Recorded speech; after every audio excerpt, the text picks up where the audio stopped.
میں جناب سید زیغم علی گردیزی شاہ صاحب کی طرف بڑھتا ہوں۔ مفتی صاحب قبلہ، میں نے بھی آغاز میں بھی کہا سرنامے میں کہ ماہ سفر المظفر سے ریلیٹڈ یہ بات بڑے وثوق کے ساتھ بتائی جاتی ہے کہ اس مہینے میں سفر یعنی ٹریولنگ یا کوئی سیر وغیرہ نہیں کرنی چاہیے، اور اس کو سب سے بڑی بات یہ بھی ہے کہ اس کو نسبت حضرت صلی اللہ علیہ وسلم سے دی جاتی ہے۔ تو کیا یہ حقیقت ہے یا غلط ہیں یہ باتیں؟ بسم اللہ الرحمن الرحیم، اللہم صلی علی محمد وعلی آل محمد وبارک وسلم۔ و شکریہ سلمان بھائی۔ زمانہ جاہلیت کے توہمات میں سے اور تصورات میں سے ایک جو توہم سفر المظفر کے مہینے کے حوالے سے ہے کہ اس میں جہاں دیگر کام کاج سے اعراض کیا جاتا ہے، وہیں اس میں ٹریولنگ سے بھی بہت اجتناب کیا جاتا ہے، بلکہ دو طرح کے رجحانات پائے جاتے ہیں۔ ایک وہ ہیں جو خصوصی اہتمام کے ساتھ ٹریول کرتے ہیں، اور ایک نظریہ یہ ہوتا ہے اور ایک تصور یہ دیا جاتا ہے کہ آپ صلی اللہ تعالیٰ علیہ وآلہ وسلم اس ماہ مقدس کے آخر میں حضور صحتیاب ہوئے اور مرض کا افاقہ ہوا، اور آپ صلی اللہ تعالیٰ علیہ وسلم نے غسل صحت فرمایا۔ تو اس ایک نظریے کے ساتھ جو خود ایک من گھڑت چیز ہے، اس کے ساتھ وہ جشن کا ایک معاملہ کیا جاتا ہے، باقاعدہ وہ تفریح کے لیے نکل جاتے ہیں کچھ لوگ کہ ان ایام میں آپ صلی اللہ تعالیٰ علیہ وسلم کے مرض کی شدت میں کمی آئی تھی۔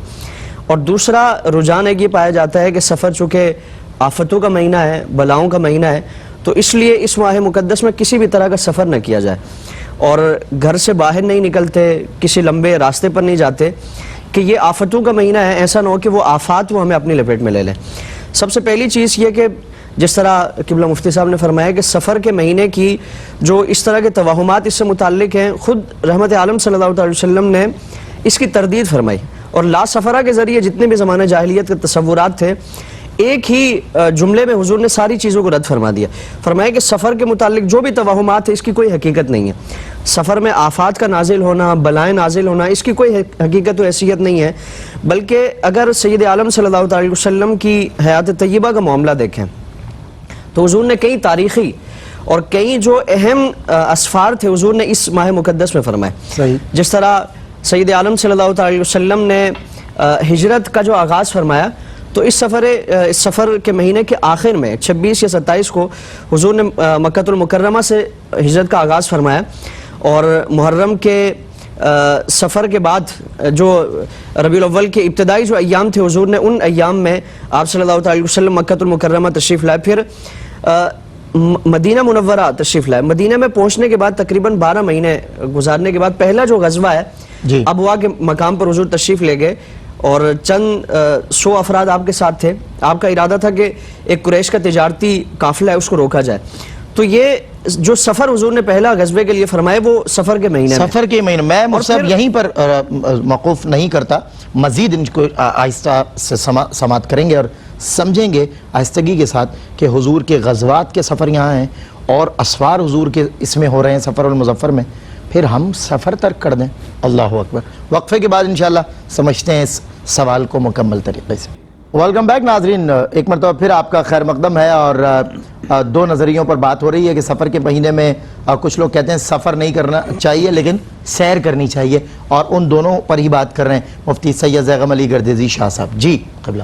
سلمان بھائی، اسی غزوے میں حضور نے سفر کے مہینے میں اس کا آغاز فرمایا، اور اگرچہ وہ غزوہ اس میں لڑائی کی نوبت نہیں آئی کہ وہ قافلہ پہلے جا چکا تھا، پھر اسی طرح مشہور جو فتح اللہ تعالیٰ نے مسلمانوں کا عطا فرمائی خیبر کی، تو یہ سفر کے مہینے میں اللہ تعالیٰ نے یہ کامیابی عطا فرمائی، اور اس ماہ مقدس میں اللہ رب العالمین نے مسلمانوں کو اتنی عظیم فتح اور عظیم خوشی عطا فرمائی۔ پھر اسی طرح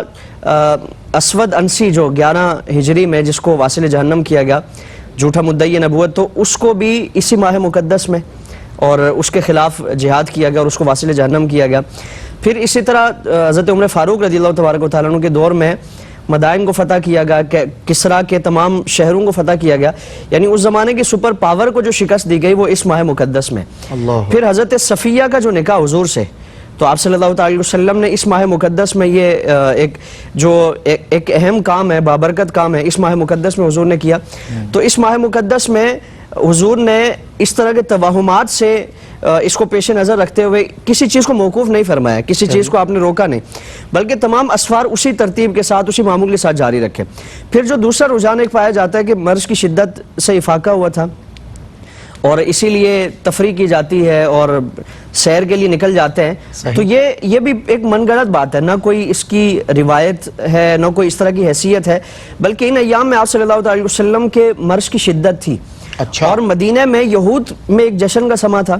کہ مسلمانوں کے نبی وہ اس دنیا سے تشریف لے جا رہے ہیں, مسلمانوں کی جو طاقت و تقویت ہے اس میں کمی آئے گی. تو اس وجہ سے یہود میں یہ جشن کا اور عیسائیوں میں یہ جشن کا سما تھا. مسلمانوں میں تو حضور کے اس مرض کی وجہ سے اور اس تکلیف کی وجہ سے ایک افسردگی تھی, ایک پریشانی تھی. آپ کی اس بات سے مجھے ایک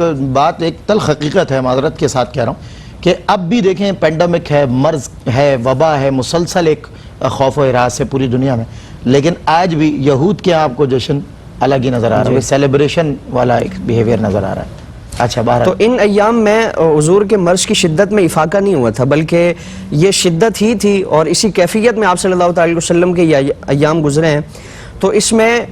نہ اس ماہ مقدس میں خصوصی طور پر سفر کی کوئی فضیلت ہے, سفر کرنے کی کوئی فضیلت ہے, اور نہ ممانعت پر کوئی نقصان اور ضرر کا معاملہ ہے. جس طرح باقی مہینوں میں سفر کی ایک گنجائش ہے, سفر کرنا چاہیں تو اس میں کوئی حرج نہیں ہے, نہ کرنا چاہیں تو کوئی گناہ نہیں ہے. تو اس مہینے میں, اور پھر اگر کوئی اس وجہ سے رک جاتا ہے تو پھر سید عالم صلی اللہ علیہ وسلم کی وہ حدیث ہمارے پیش نظر ہو کہ اگر کوئی بدشگونی کی وجہ سے کسی کام سے رک جاتا ہے, اور کسی یعنی اس خیال کے ساتھ اگر یہ میں نے کام کیا تو میں اس مہینے کی وجہ سے یا اس شخص کی وجہ سے یا اس فلان چیز کی وجہ سے نقصان میں آ جاؤں گا, تو فرمایا کہ وہ اپنے آپ کو شرک کی نجاستوں میں اس نے آلودہ کیا. تو اس کو شرک خفی قرار دیا گیا ہے, اس طرح کے توہمات کا اعتبار نہ کیا جائے. بالکل ٹھیک ہے.